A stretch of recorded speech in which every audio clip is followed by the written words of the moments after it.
Masih di Kompas Petang, Saudara. Gempa berkekuatan magnitudo 7,8 mengguncang Turki. Ratusan orang dilaporkan meninggal dunia tertimpa bangunan akibat kerasnya guncangan gempa. Kementerian Luar Negeri melaporkan 3 orang warga negara Indonesia mengalami luka-luka.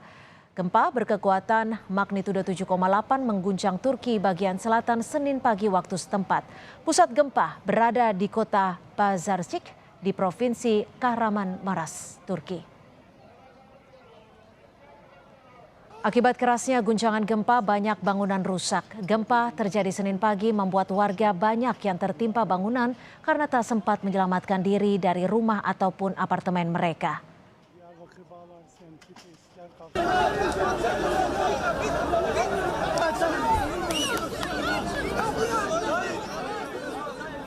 Tim penyelamat pemerintah Turki terus melakukan pencarian terhadap korban terdampak gempa yang terjebak di reruntuhan bangunan. Setidaknya pemerintah melaporkan ratusan orang meninggal dunia akibat tertimpa reruntuhan bangunan karena kerasnya guncangan gempa.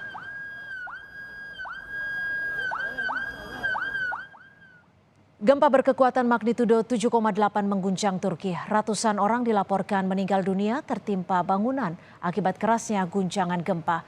Lalu bagaimana penanganan WNI kita di Turki? Kita akan tanyakan langsung kepada Bapak Harlianto, Minister Konselor Ankara Turki. Selamat sore Pak Harlianto, Minister Konselor KBRI Ankara Turki. Bisa diinformasikan ke kita berapa tepatnya saat ini korban meninggal dunia akibat gempa di Turki? Selamat sore Mbak Cynthia. Hingga hari ini korban meninggal dunia diperkirakan 600 lebih.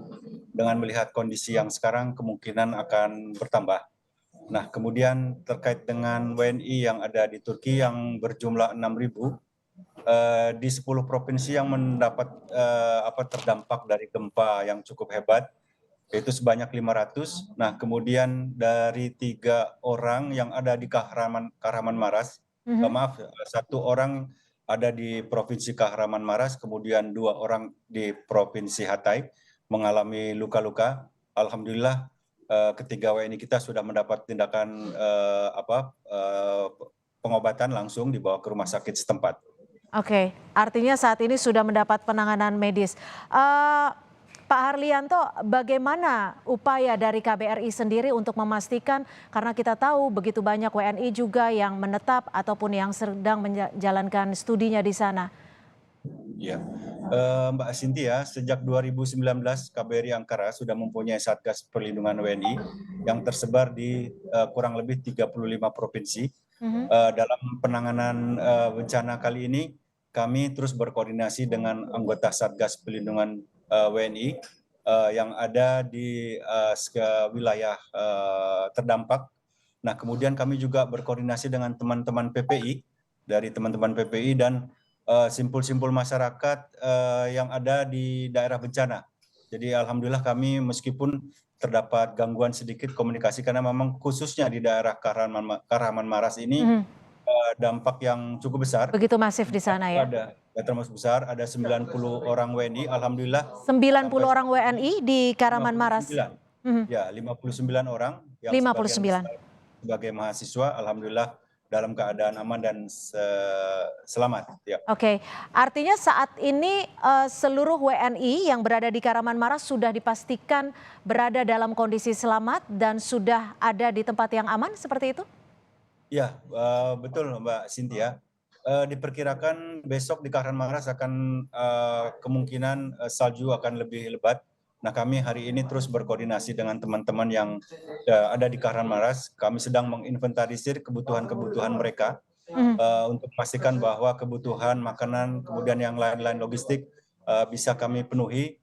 Mengingat kemungkinan dalam beberapa hari ke depan dalam kondisi sekarang ini cuaca yang cukup ekstrim, di suhu di bawah 0 derajat, dan mungkin juga sebagai informasi termasuk di salah satu mungkin di Ankara mulai Jumat kemarin sudah ada salju, karena memang salju baru dalam beberapa Oke, hari belakangan ini datang, jadi cukup ya, cukup iya. signifikan sekali perubahan cuaca.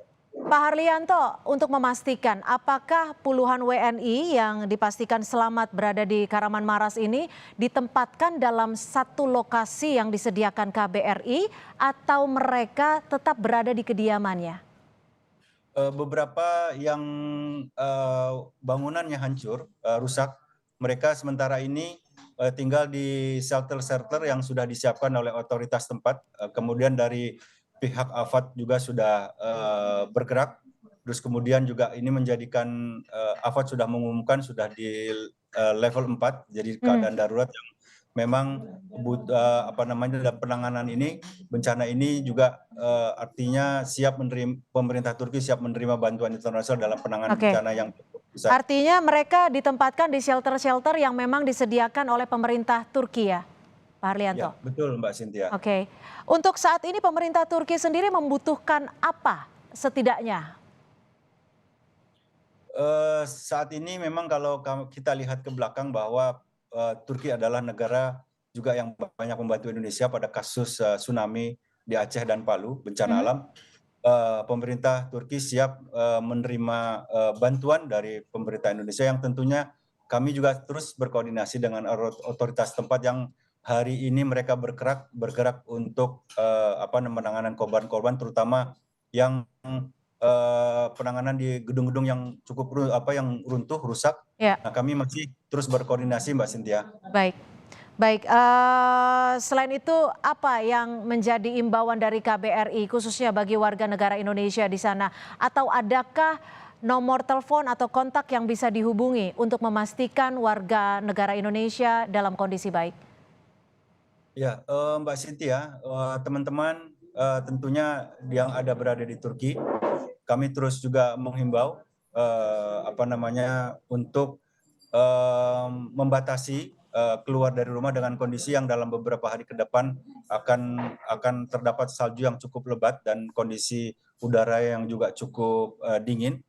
Nah, kami menghimbau seperti itu dan mungkin saudara-saudara kita yang ada di Indonesia sekiranya memerlukan informasi lebih lanjut, kami ada hotline KBRI Ankara di nomor 090 532 135 2298. Saya ulangi 090 532 135 2298. Baik, Nah, itu adalah nomor ataupun kontak yang bisa dihubungi untuk memastikan warga negara Indonesia dalam kondisi baik di nomor 090 532 135 2298.